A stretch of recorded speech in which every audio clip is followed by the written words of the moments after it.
Okay. So the next point we have is a few important function. So the first one we have here is polynomial function.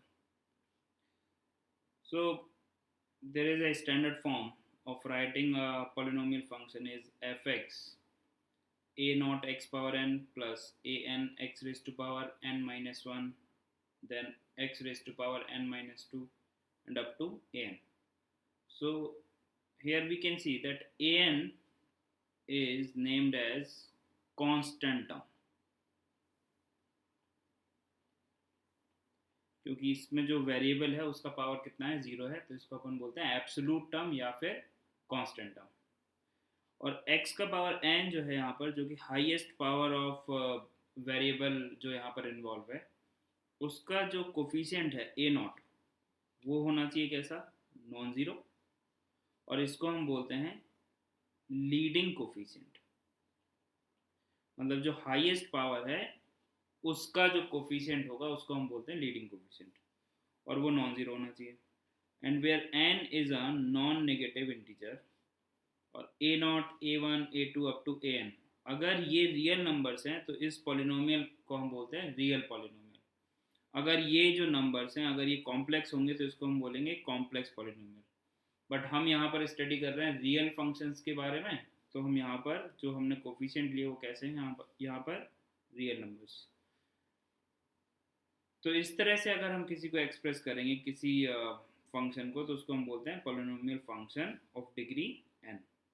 और n degree का polynomial है, इसीलिए जो x power n का जो coefficient है यहाँ पर वो कैसा होना चाहिए, non zero, that is leading coefficient. ठीक है। So let's say for example px is equal to, if we write ax plus b, तो हम बोल सकते हैं where a is non zero and b belongs to any real number, so this is linear function और linear polynomial function. और यहाँ पर जो ये जो लीनियर फंक्शन है, इसमें आप अगर देखो तो जो लीडिंग कोफिशिएंट है वो a है। ठीक है। So the next we can say px is equal to ax square plus bx plus c। इसको हम क्या बोलते हैं, इसको हम बोलते हैं क्वाड्रेटिक पॉलिनोमियल। इसका डिग्री कितना है, डिग्री है इसका 2, तो हम बोल सकते हैं where a is non zero and this is a quadratic function. Quadratic function, quadratic function जो है ये एक बहुत ही इम्पॉर्टेंट फंक्शन है। हम जब तक मतलब मैथ्स पढ़ते रहेंगे कहीं ना कहीं क्वाड्रेटिक फंक्शन का यूज़ आता ही रहेगा। ठीक है, लिमिट्स में भी आएगा और भी आगे, एंड इंडिविजुअली भी क्वाड्रेटिक फंक्शन के कंसेप्ट जो है वो कहीं ना कहीं यूज़ में आते रहते हैं। तो अगर हम क्वाड्रेटिक फंक्शन का ग्राफ का बात करें, इसका ग्राफ कैसा बन जाएगा, वो डिपेंड करेगा लीडिंग कोफिशिएंट पर। तो ए तो होना चाहिए नॉन ज़ीरो। अगर ए पॉजिटिव है तो जो ग्राफ बनता है वो बनता है माउथ ओपनिंग अपवर्ड पैराबोला, और अगर ए लेस देन ज़ीरो है तो जो ग्राफ बनता है वो बनता है माउथ ओपनिंग डाउनवर्ड पैराबोलिक। ठीक है। तो यहाँ पर ए तो हो गया इसका लीडिंग कोफिशिएंट, फिर डी क्या होता है, डी होता है इसका discriminant, that is B square minus 4ac। तो अगर ए पॉजिटिव है और उसके साथ में डी भी अगर पॉजिटिव है, तो जो ग्राफ बनता है वो एक्स एक्सिस को 2 पॉइंट पर कट करेगा। तो कोई भी फंक्शन का ग्राफ एक्स एक्सिस को जितने पॉइंट पर कट करता है वो तो हो जाते हैं उसके रूट्स। तो यहाँ पर 2 पॉइंट पर कट कर रहे हैं तो यहाँ पर 2 रूट्स हो गए, और दोनों पॉइंट अलग अलग हैं इसीलिए ये डिस्टिंक्ट भी हो गया। तो a ग्रेटर देन जीरो और d ग्रेटर देन जीरो होने पर जो ग्राफ बनेगा वो माउथ ओपनिंग अपवर्ड और दो जगह पर ये इस तरह से कट करेगा। फिर नेक्स्ट हम बोल सकते हैं कि अगर a पॉजिटिव है और d इक्वल टू ज़ीरो है तो जो ग्राफ है वो बनेगा तो माउथ ओपनिंग अपवर्ड, लेकिन ये टच करता हुआ जाएगा एक्स एक्सिस को। तो इसके रूट्स जो हैं वो कैसे होंगे, equal roots. And again a positive and d less than zero. d क्या होता है, डिस्क्रिमिनेंट। यहाँ से हम b का वैल्यू, a का वैल्यू और c का वैल्यू इसमें पुट कर देंगे तो हमको d का वैल्यू मिल जाएगा कि वो कैसा है, ग्रेटर देन जीरो है, इक्वल टू जीरो है, या लेस देन जीरो है। ठीक है, so a greater than zero and d less than zero अगर होगा तो जो ग्राफ है वो बन जाएगा हमारे पास में कुछ इस तरह से। ए पॉजिटिव है और डी नेगेटिव है तो ग्राफ जो है वो इस तरह से बन जाएगा, माउथ ओपनिंग अपवर्ड, ना तो ये टच करेगा एक्स एक्सिस को ना ही कट करेगा। ठीक, तो इस केस में हम बोल सकते हैं कि जो एक्स एक्सिस है वो इस केस में जो है वो क्या हो गया, सीकेंट या फिर कॉर्ड टू दिस पैराबोला। इस केस में हम बोल सकते हैं that X axis is tangent to parabola, और इस केस में हम बोल सकते हैं कि जो एक्स एक्सिस है वो ना तो टेंजेंट है और ना ही सीकेंट है या कॉर्ड है। तो इसको हम ऐसे बोल सकते हैं, not tangent and not secant. और ऐसे हम अपने मन से बोल सकते हैं this is by by line, ना तो ये पैराबोलिक कर्व को टच कर रही है लाइन ना ही कट कर रही है, तो बाय बाय करके निकल जा रही है। ठीक है, जस्ट फॉर ऐसे याद रखने के लिए। ठीक है, ऐसा कोई टर्म होता नहीं है बट अपन लिख सकते हैं। ठीक है, ये जो है ए ग्रेटर देन जीरो और डी लेस देन जीरो, ये जो है आप मान सकते हो कि बहुत फ्रिक्वेंटली यूज होता है, बाकी भी होते हैं। ठीक है, तो जब ए जो है वो लेस देन जीरो होगा तो जो ग्राफ है वो तो बनेगा डाउनवर्ड पैराबोलिक, और डी ग्रेटर देन जीरो होगा तो वो 2 पॉइंट पर कट करेगा। तो हम ग्राफ अगर देखें तो ये एक्स एक्सिस हो गया, तो ग्राफ 2 पॉइंट पर कट करता हुआ जाएगा, तो यहाँ पर भी 2 डिस्टिंक्ट रूट्स मिलेंगे हमको। ठीक है, again A less than zero and D equal to zero के केस में ग्राफ तो होगा पैराबोलिक बट डाउनवर्ड, तो यहाँ पर ये कट नहीं करेगा, केवल टच करेगा, क्योंकि यहाँ पर जो रूट्स हैं वो कैसे होंगे, इक्वल रूट्स होंगे इस केस में। And A less than zero and d less than zero के केस में जो ग्राफ बनेगा वो बनेगा डाउनवर्ड, और ना तो एक्स एक्सिस को टच करेगा ना ही कट करेगा। तो इस केस में जो है वो ऑलवेज कैसा होगा, negative, negative for all X belongs to R, ऐसा बोल सकते हैं। यहाँ पर भी जो एक्स एक्सिस है, X axis is secant to parabola, यहाँ पर जो एक्स एक्सिस है वो क्या हो गया, टेंजेंशियल और tangent to the parabola, and in this case this is again we can say not tangent and not secant, or similarly we can say this is again a bi-line condition. ठीक है, now next we can say कि हमारे पास में अगर कोई भी एक पैराबोला है तो उसके बारे में हम क्या क्या कमेंट कर सकते हैं। तो let's say f x is equal to, if we have let's say x square minus 5x plus 6, इसका ग्राफ हमको बनाना है। और एक बार अगर हमने ग्राफ बना लिया तो हम ये बोल सकते हैं कि उसका डोमेन क्या होगा, उसका रेंज क्या होगा, इस तरह से हम कमेंट कर सकते हैं। तो आप देखो यहाँ पर जो डोमेन है, तो कोई भी अगर पॉलिनोमियल फंक्शन है तो उसका डोमेन तो क्या होगा, हमेशा ऑल रियल नंबर्स के लिए वो सेटिस्फाई करेगा, मतलब कि डोमेन तो हो गया आर।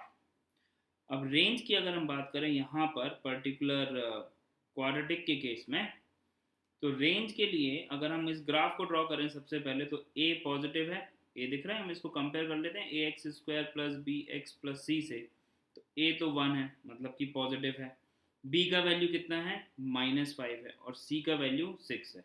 तो d is equal to b square minus 4ac में अगर हम ए बी सी की वैल्यू रख दें तो यह जाएगा 25 minus 4 into 1 into c is 6, so this is 1। तो डी भी जो है वो हमारे पास में कैसा आ गया, पॉजिटिव आ गया। ए पॉजिटिव है और डी पॉजिटिव है, इसका मतलब हो गया कि जो ग्राफ है वो कैसा बन रहा होगा, माउथ ओपनिंग अपवर्ड, और एक्स एक्सिस को 2 अलग अलग पॉइंट्स पर कट कर रहा होगा। इसका हम ग्राफ बना लेते हैं। और एक और बात हम ध्यान में रख सकते हैं कि अगर ये एफ एक्स है तो अगर इसमें हम x की जगह पे 0 पुट कर दें तो एफ ऑफ 0 जो है वो हमको क्या मिल रहा है, 6। तो एक तो बनेगा ये 2 पॉइंट पर कट करेगा, और यहाँ पर देखो ये जो पॉइंट होगा, ये पॉइंट क्या होगा 0,6। This may help sometimes to draw the graph. ठीक है, सो ये आ गए हमारे पास में रूट्स। आप अगर चाहो तो x square minus 5x plus 6 is equal to 0 को अगर हम फैक्टराइज करेंगे, so that is very simple, x minus 2 into x minus 3 is equal to 0। तो ये आ गया 3, ये आ गया 2। अब एक ये वाला जो पॉइंट है ये बहुत इंपॉर्टेंट है, इसको हम बोलते हैं vertex of parabola. Vertex of parabola. तो आप अगर देखो तो वर्टेक्स ऑफ पैराबोला पर अगर आप कोई टेंजेंट ड्रॉ करोगे तो वो जो टेंजेंट होगी वो क्या होगी, पैरेलल टू एक्स एक्सिस। मतलब हम ये बोल सकते हैं कि इस वर्टेक्स पर, पहली बात तो वर्टेक्स होता क्या है, ये एक पॉइंट हो गया, ठीक है। तो वर्टेक्स ऑफ पैराबोला को वीपी अगर हम बोलते हैं, तो इसके जो कोऑर्डिनेट्स हैं वो होते हैं minus b by 2a comma minus d by 4a। और अभी हम क्या बोल रहे थे कि अगर हम वर्टेक्स ऑफ पैराबोला पर टेंजेंट ड्रॉ करेंगे तो वो जो टेंजेंट होगी वो पैरेलल टू एक्स एक्सिस होगी। और पैरेलल टू एक्स एक्सिस अगर कोई भी लाइन होगी तो उसका जो स्लोप होगा वो जीरो होगा। और किसी फंक्शन का जो डेरिवेटिव है वो क्या बताता है, उस पॉइंट पर, किसी पॉइंट पर फंक्शन का डेरिवेटिव जो है उस पॉइंट पर आप जो टेंजेंट ड्रॉ कर रहे हो उसके स्लोप को बताता है।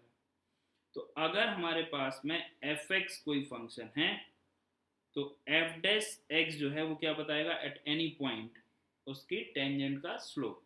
तो यहाँ पर at vertex we can say at vertex f dash x, या फिर y इज इक्वल टू, अगर एफ एक्स है तो d y by d x, हम बोल सकते हैं d y by d x, और एफ डैश एक्स जो है वो क्या होगा, ज़ीरो होगा।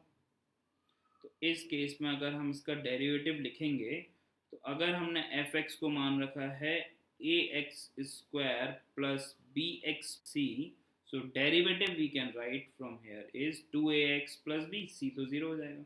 So this is 2ax plus b is equal to 0. Now we are interested in the value of x. So x is equal to minus of b by 2a is the x coordinate of the vertex. Now to find y coordinate of the vertex, we simply plug in the value of x in fx. जैसे अगर ये कोई point, अगर ये px है तो इस पर अगर ये कोई पॉइंट है, ये वैल्यू, अगर ये जो पॉइंट है वो अगर अल्फा कॉमा बीटा है तो बीटा की जगह पे हम पी ऑफ अल्फा लिख सकते हैं, बिल्कुल लिख सकते हैं। तो एक्स का वैल्यू अगर हम रखेंगे minus b by 2a in f x तो हमको वाई कोऑर्डिनेट जो है वो मिल जाना चाहिए, ठीक है। तो रख देते हैं, तो f of minus b by 2a, यहाँ पर देखो आप, तो हम यहाँ पर a times x square will give you b square upon 4a square plus b into x is again minus b by 2a plus c। एक a से एक a कैंसिल कर दिया, हमारे पास में आ गया b square by 4a minus of b square by 2a plus c। तो ये देखो, ये आपके पास में क्या लिखा हुआ है, ये लिखा हुआ है आपके पास में minus of b square by 4a। Just take LCM and you can get. तो इसको हम लिख सकते हैं कि f of minus b by 2a minus b by 2a what we are getting is minus b square by 4a plus c. If we take LCM and take minus outside, so minus of b square minus 4ac divided by 4a, and d is what, b square minus 4ac. So we can replace the value and what we are getting is minus d by 4a.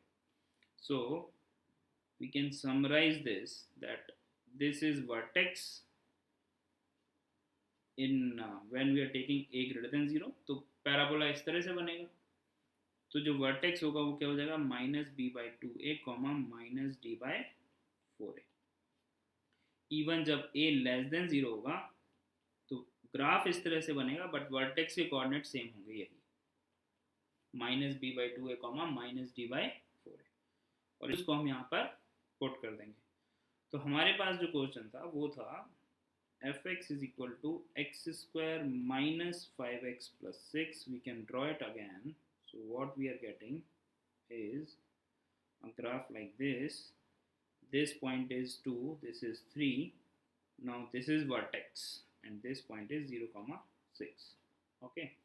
So in this case अगर हमको vertex find out करना है तो आप इसको compare कर दो a x square plus b x plus c से।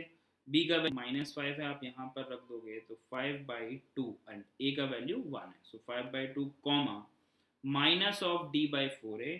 डी अगर हम कैलकुलेट करेंगे तो कितना आ जाएगा हमारे पास में 25 minus 24 that is 1, so D is 1, so minus of 1 by 4 because a is 1, so this point is 5/2 comma minus 1 by 4.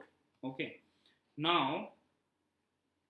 if we look at this graph we can simply say that domain is R, and if we want to evaluate the range of this we can say that all the values on y-axis, so y-axis पर ये value क्या ले रहा है -1/4 से लेकर ऊपर कहाँ तक जा रहा है, infinity तक and up to infinity.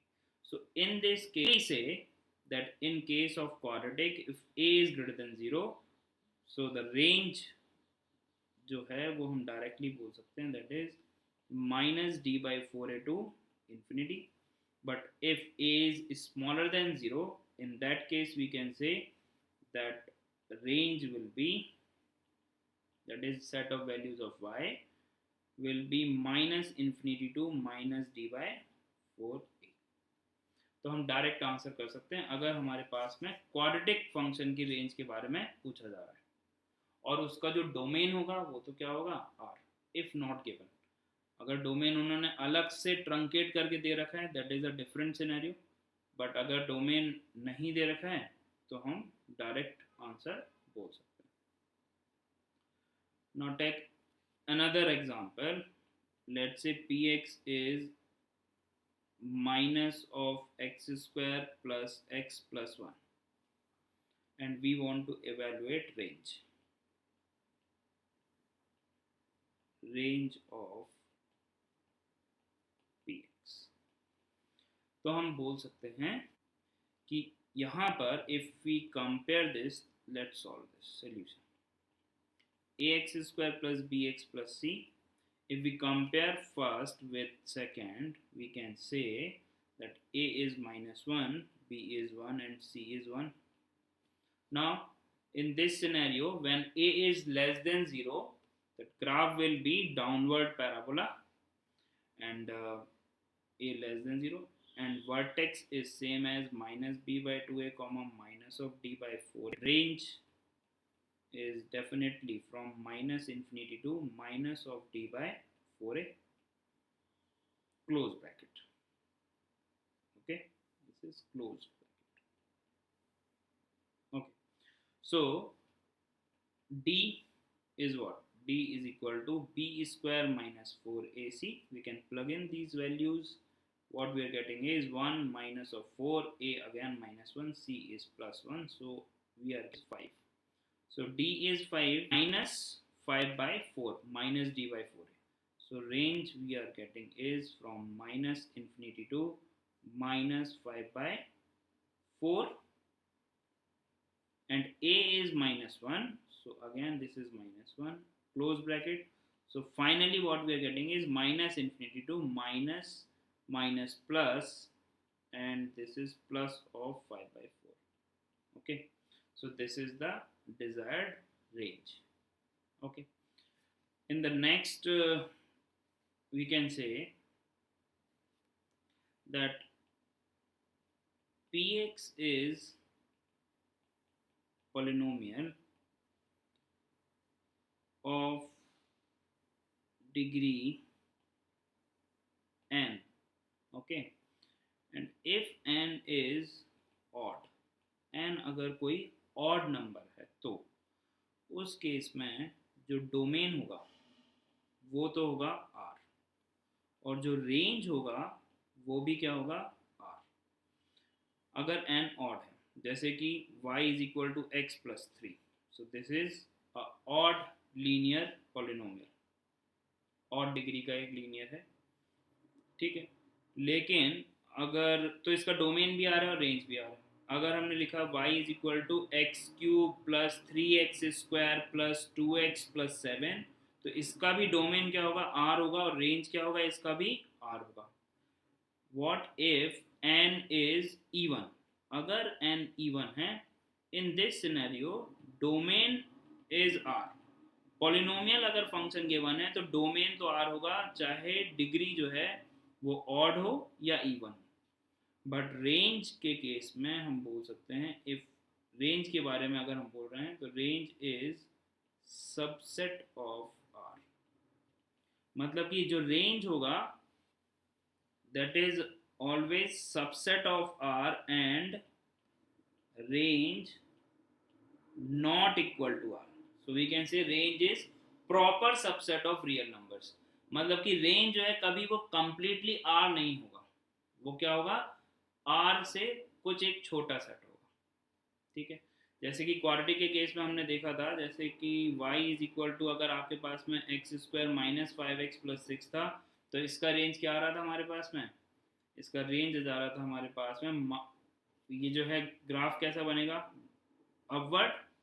तो हम यहाँ से क्लियरली बोल सकते हैं ग्राफ अपवर्ड बन रहा था, a पॉजिटिव था, d भी पॉजिटिव था, तो ये y एक्सिस पर सारी वैल्यूज तो कभी लेगा ही नहीं, ये वैल्यू तो यहाँ से लेकर और ऊपर तक जा रहा था, that is -d/4a to infinity. तो इस केस में जो डोमेन है वो तो r है, लेकिन रेंज जो है वो क्या है, r नहीं होगा।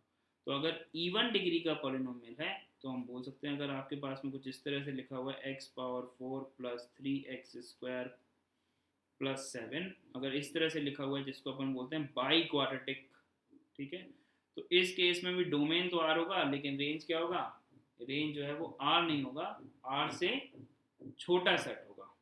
ठीक है, तो ये point we can remember as birth remember point. तो डायरेक्टली कई बार इन पॉइंट्स को यूज करके हम आंसर कर सकते हैं। एग्जैक्टली रेंज कैसे निकालेंगे वो बहुत एक वास्ट टॉपिक है अपने आप में, तो आगे बढ़ते हुए हम जितनी भी चीज़ें सीखेंगे वो सारी चीज़ों को हम कहीं ना कहीं यूज़ कर रहे होंगे किसी फंक्शन का रेंज निकालने के लिए। तो अभी आपको अगर ऐसा लग रहा है कि हम कुछ फंक्शंस की रेंज की बात कर रहे हैं, कुछ फंक्शंस की रेंज की बात नहीं कर रहे हैं, that reason behind that is ताकि आपको चीज़ें जो है वो सिक्वेंसली अच्छे से समझ में आए, कुछ उसमें से छुपाने जैसा नहीं है।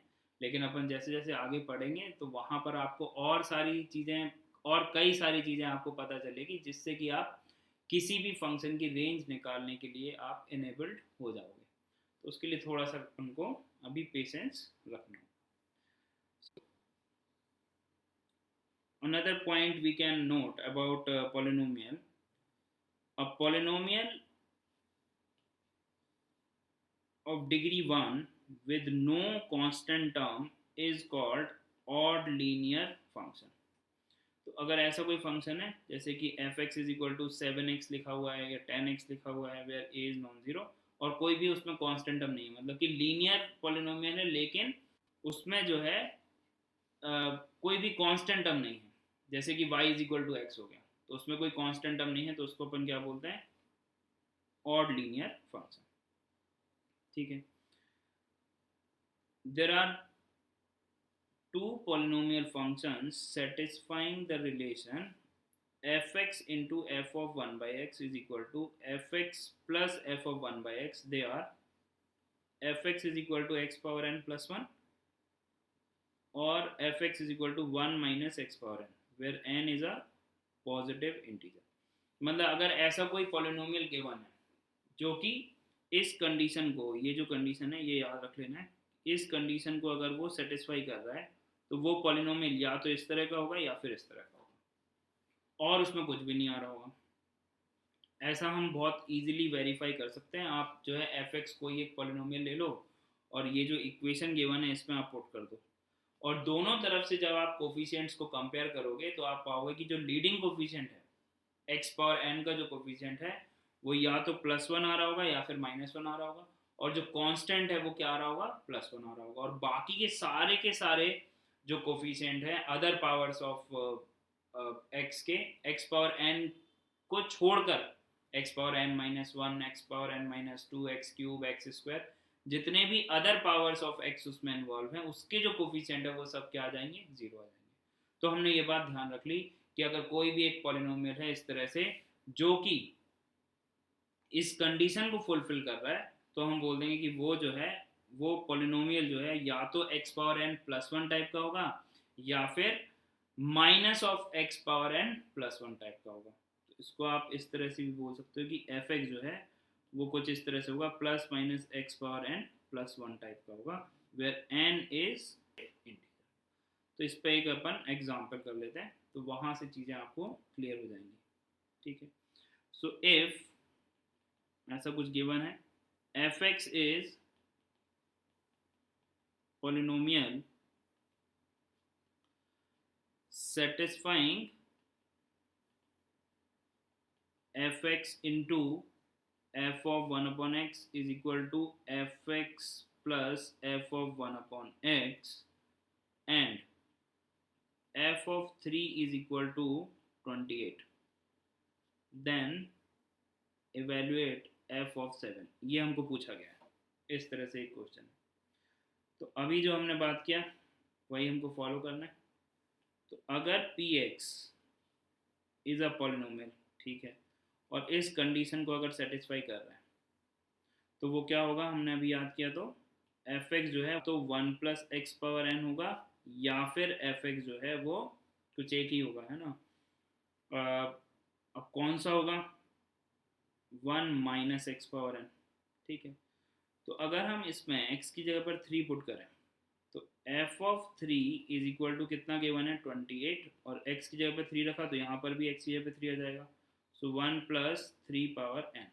So from here we can say that 3 power n is equal to 27, so n is 3, और n क्या होना चाहिए था, पॉजिटिव इंटीजर। तो ये तो फॉलो कर रहे हैं, तो ये एफ एक्स जो है वो क्या हो गया हमारे पास में 1 प्लस एक्स पावर 3 हो गया।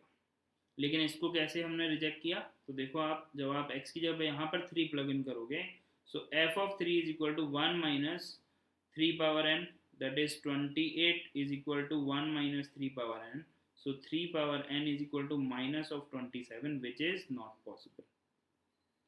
n की किसी पॉजिटिव इंटीजर वैल्यू के लिए जो आंसर है वो -27 नहीं आ सकता है, इस वजह से ये तो क्या हो गया, रिजेक्ट हो गया। So we have f x is equal to 1 plus x cube, so f of हमको क्या पूछा है 7, so 1 plus 7 cube, 7 cube is 343 plus 1, so what we are getting is 344। तो ये याद रख लिया और इस तरह से इसको सॉल्व कर सकते हैं, ठीक है। Now in the next question which is based on polynomial, px is given x power 6 plus a times x power 5 plus b times x power 4 plus cx cube plus dx square plus ex plus f।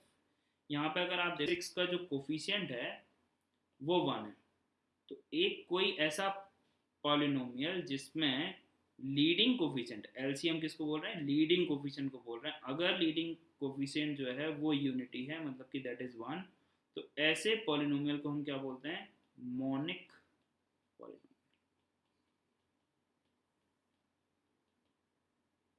जैसे कि for example अगर हमको बोला जाए कि भाई एक monic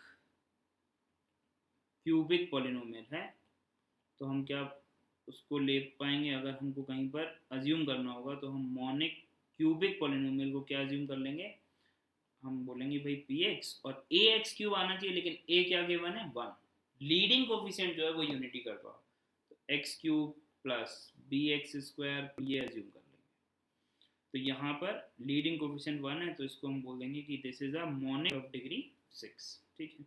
ये तो एक इन्फॉर्मेशन हुई हमारे पास में, such that p1 equal to 1, p2 is equal to 2, p3 is equal to 3, p4 is equal to 4 and p5 is equal to 5, also p6 is equal to 6 and we have to evaluate p7।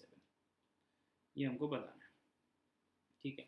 एक simple सा logic है हमारे पास में कि अगर जैसे कि अभी हमने सॉल्व ही किया था, x square minus 5x plus 6 है और इसके जो रूट्स हैं पता है 2 और 3 है, तो इसको हम इक्वल टू करके लिख सकते हैं भाई x minus 2 into x minus 3, और यहाँ पर जो लीडिंग कोफिशिएंट है वो 1 है, इस वजह से यहाँ पर कुछ और लिखने की ज़रूरत नहीं है हमको। क्लियर है बात। तो यहाँ पर अगर हम ये बता पाएँ कि कोई एक पॉलिनोमियल जिसके रूट्स हमको पता है, तो अगर उन सारे रूट्स को अगर हम फैक्टर फॉर्म में लिख के मल्टीप्लाई करेंगे तो हमको वापस से वही पॉलिनोमियल मिल जाना चाहिए। This is very simple logic. Okay, so let's solve this problem. Solution, So Px is given and P1 is 1. So we can say that Px is equal to x. कब तक ऐसा हो रहा है? For all x belongs to 1, 2, 3, 4, 5, 6, not 7. 6 तक ये इस rule को फॉलो कर रहा है कि Px इज इक्वल टू क्या है? x है. और Px का डिग्री कितना है? 6 है. तो अगर मैं इसको लिखूं Px माइनस एक्स, और इसको अगर हमने मान लिया कोई एक नया क्वाड्रेटिक, नया पॉलिनोमियल, नॉट क्वाड्रेटिक, नया पॉलिनोमियल, तो इसका डिग्री क्या होगा? इसका डिग्री 6 है. 6 डिग्री में से अगर माइनस एक्स करेंगे तो उससे तो क्या होगा? उससे तो केवल जो x वाला जो टर्म है उसमें चेंजेस आएंगे, उससे डिग्री ऑफ पॉलिनोमियल पे थोड़ा ना कोई फर्क पड़ जाएगा. जैसे क्यूबिक है और उस क्यूबिक में से अगर आप लीनियर वाला टर्म माइनस कर दो तो उससे क्या डिग्री पे फर्क पड़ेगा? नहीं पड़ेगा. तो अभी भी इसका जो डिग्री है वो कितना है? डिग्री 6. मतलब इसके जो नंबर ऑफ रूट्स होंगे, मैक्सिमम नंबर ऑफ रूट्स, वो क्या होंगे? 6 जो हो सकते हैं. तो यहाँ पर देखो, अगर हम QX में x की जगह पे अगर हम 1 पुट करें तो Q1 क्या जाएगा? P1 माइनस 1, और P1 का वैल्यू कितना है? 1 है. सो 1 माइनस 1 0. तो Q1, Q2, Q3, Q4, Q5, Q6 तक सारी वैल्यू 0. QX जो एक 6 डिग्री का पॉलिनोमियल है उसके जो रूट्स हैं वो क्या आ गए? 1, 2, 3, 4, 5, 6. और जो लीडिंग कोफिशिएंट है वो ऑलरेडी हमको पता है कितना है? 1 है. तो हम इसको डायरेक्टली लिख सकते हैं is equal to x minus 1 into x minus 2 into x minus 3 into x minus 4 into x minus 5 into x minus 6. अगर यहाँ पर ये डिग्री जो है मतलब जो लीडिंग कोफिशिएंट है वो अगर 1 नहीं गिवन होता तो हमको यहाँ पे कुछ मानना पड़ता ए या अल्फा, लेकिन यहाँ पर तो ये ऑलरेडी कितना है? 1 है, तो उसको लिखने की ज़रूरत नहीं है. तो इस तरह से हम लिख सकते हैं. But we are interested in the value of P7. तो आप देखो, अगर हम इसको Px को x को अगर हम वहाँ पर शिफ्ट कर दें तो क्या हो जाएगा? ये x minus 1, x minus 2, x minus 3, x minus 4, x minus 5, x minus 6 plus x. Now put x is equal to 7. So P of 7 is, this is 6 into 3 into 2 into 1. So this is 6 factorial, that is 120. Generally याद रहता है, नहीं याद है तो बता दिया.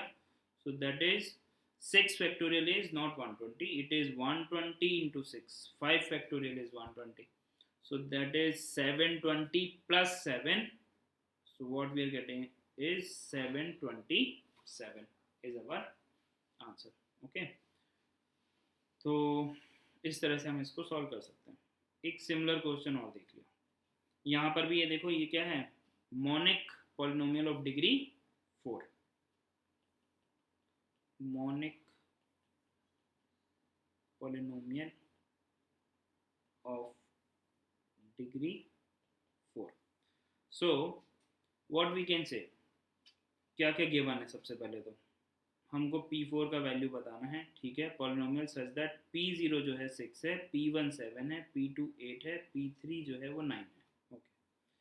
P0 6 है. ठीक है. तो यहाँ से अगर हम देखें तो Px जो है को फॉलो कर रहा है, दैट इज 0 पुट करेंगे तो 6 मिल जाएगा, और 1 पुट करेंगे तो क्या मिलना चाहिए? 7 प्लस x अगर हम कर दें. So for all x where x is 0, 1, 2, 3. ठीक है. तो आप देखो Px जो है वो इस रूल को फॉलो कर रहा है. तो again we can say that Px minus 6 minus x is equal to x minus 0, x minus 1, x minus 2 and x minus 3. We can write. So now what we are getting Px, क्योंकि यहाँ पर Px का degree कितना है? 4 है. उसमें से कुछ माइनस करने से डिग्री पर कोई फर्क नहीं पड़ रहा है, तो इसके मैक्सिमम नंबर ऑफ रूट्स कितने होंगे? 4. So we can write it as x into x minus 1 into x minus 2 into x minus 3 plus x plus 6 plus x. So now we want to evaluate P4. So put x is equal to 4 here. So this is 4 into 3 into 2 into 1 plus 6 plus 4. This is 10 and this is 24. So 24 plus 10 is 34. So this is our answer. Okay. Now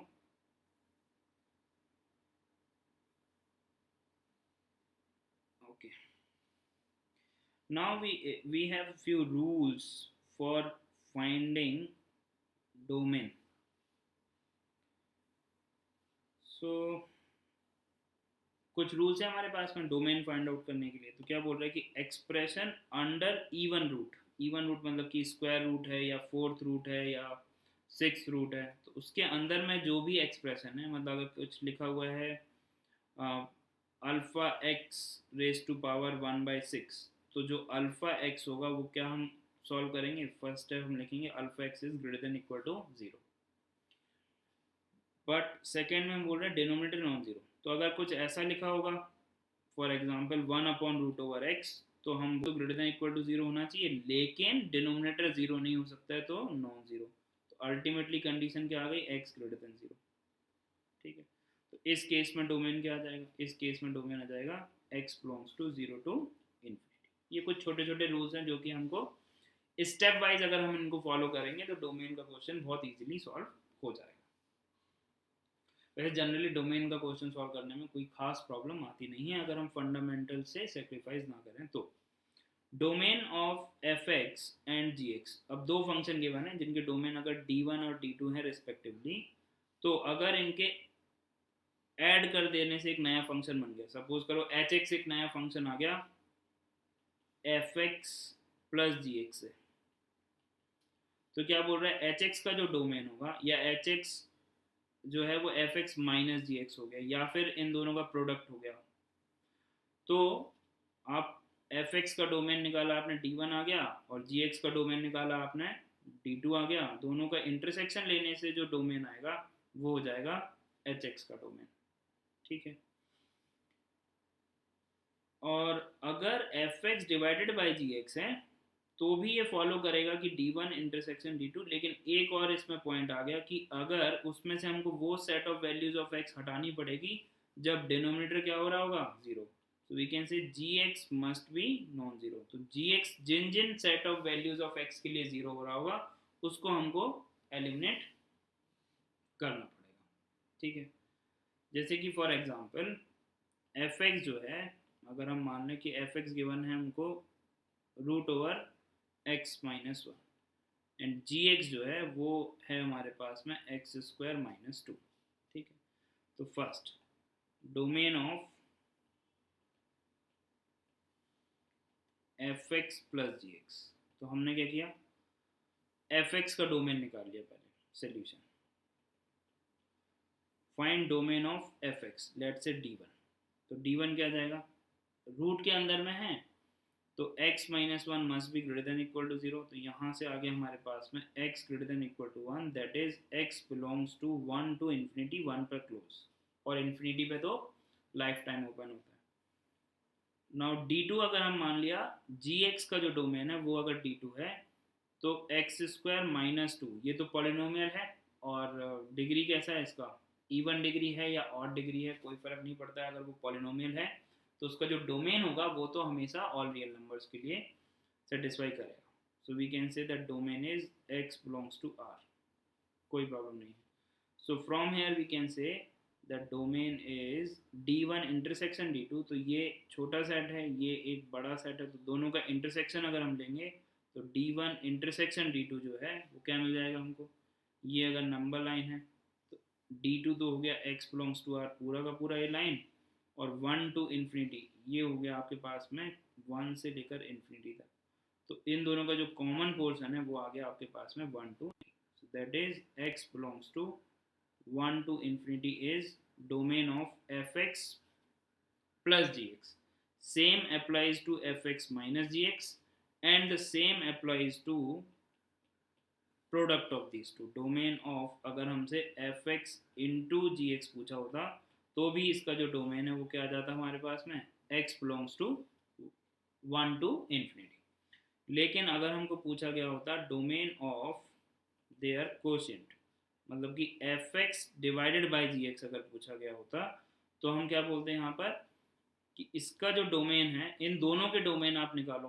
तो D1 जो है वो आ गया हमारे पास में 1 to infinity, D2 जो है वो आ गया हमारे पास में x बिलोंग्स टू R, और gx जहाँ जहाँ ज़ीरो हो रहा है उसको माइनस करना पड़ेगा। तो पहले तो इन दोनों का अपन क्या ले लेंगे, इंटरसेक्शन।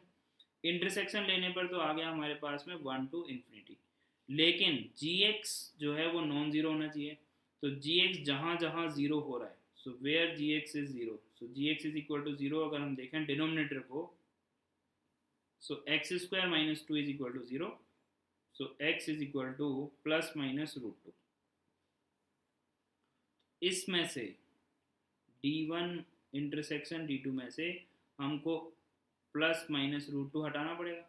अब आप देखो यहाँ पर 1 to इन्फिनिटी है, तो 1 to इन्फिनिटी में माइनस रूट टू तो होगा ही नहीं, तो माइनस करने, तो फाइनल जो आंसर हमारे पास में आ जाएगा वो आ जाएगा x belongs to 1 to infinity except root two. और इसी को हम लिख सकते हैं x बिलोंग्स टू 1 पर क्लोज, रूट टू पर open, union root two to infinity. तो ये आ गया हमारे पास में domain of f x divided by g x. In case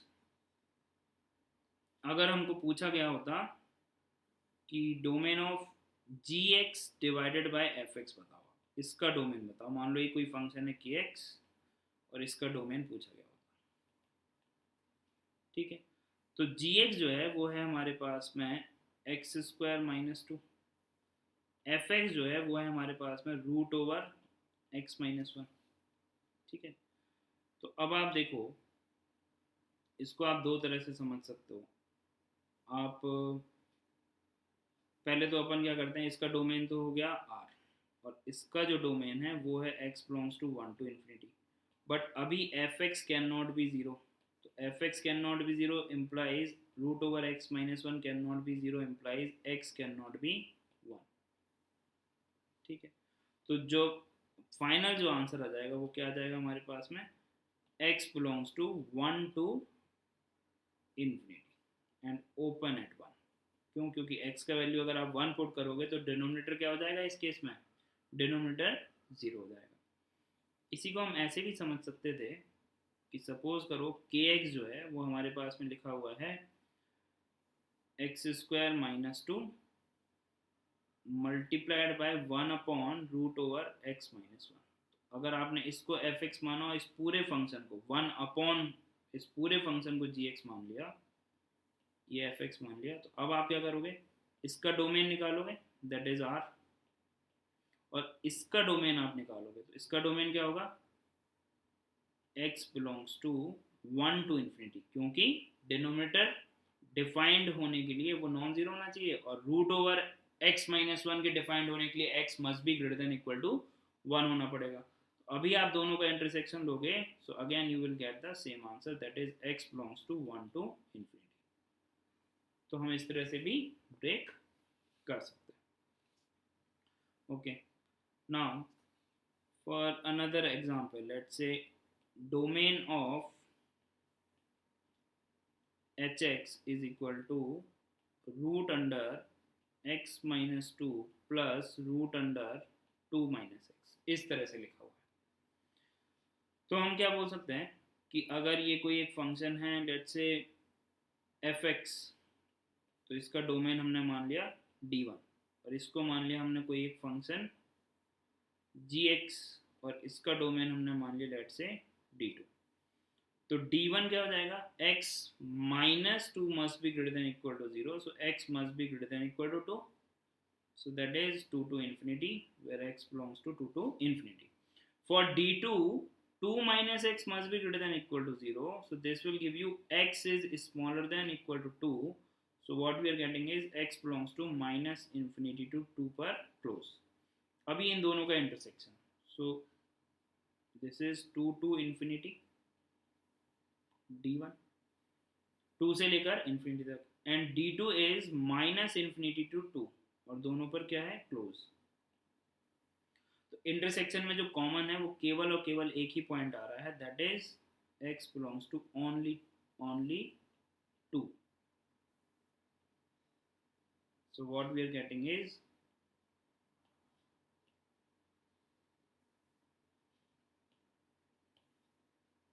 x belongs to only 2. This is our answer. केवल एक पॉइंट जो है वो इसमें है. तो अगर आप देखो एच एक्स को, अगर आप देखो so H x is defined only at one point, that is x is equal to 2. तो आप अगर इसको ग्राफ बनाओगे अगर आप एच एक्स का, तो क्या आ जाएगा, जब आप एक्स की जगह पे यहाँ पर 2 पुट करोगे तो ये भी 0 हो गया, ये भी 0 हो गया. So this will give you a point 2,0. तो ये आ गया, बस केवल एक पॉइंट फंक्शन आ गया हमारे पास में, जो केवल और केवल एक्स की एक वैल्यू के लिए डिफाइंड है. ठीक है. नाउ अगर हमारे पास में लिखा होता let's say k x is equal to root over x minus 2 plus 1 upon root over 2 minus x, और इसका डोमेन पूछा गया होता. तो अब आप देखो क्लियरली आप बोल सकते हो कि इसका डोमेन अगर D1 है और इसका डोमेन अगर D2 है, तो D1 तो जो है वो आ जाएगा x is greater than equal to 2, that is x belongs to 2 to infinity. और D2 अगर आप देखोगे तो आना तो चाहिए था 2 minus x greater than equal to 0, लेकिन इक्वल टू 0 नहीं हो सकता क्योंकि डिनोमिनेटर में है. सो x must be smaller than 2. अब आप देखो यहाँ से ये हो गया आपके पास में, चलो यहाँ पर क्लोज कर लिया 2 टू इन्फिनिटी. और जो D2 जो है उसको जब आप ड्रॉ करोगे तो वो आएगा माइनस इन्फिनिटी से लेकर 2 पर ओपन. तो अब आप देखो यहाँ पर कोई भी पॉइंट ऑफ इंटरसेक्शन है नहीं, मतलब कि कोई भी कॉमन पॉइंट नहीं है यहाँ पर. ये बोल रहा है 2 से बड़ा या बराबर, और ये बोल रहा है 2 से छोटा.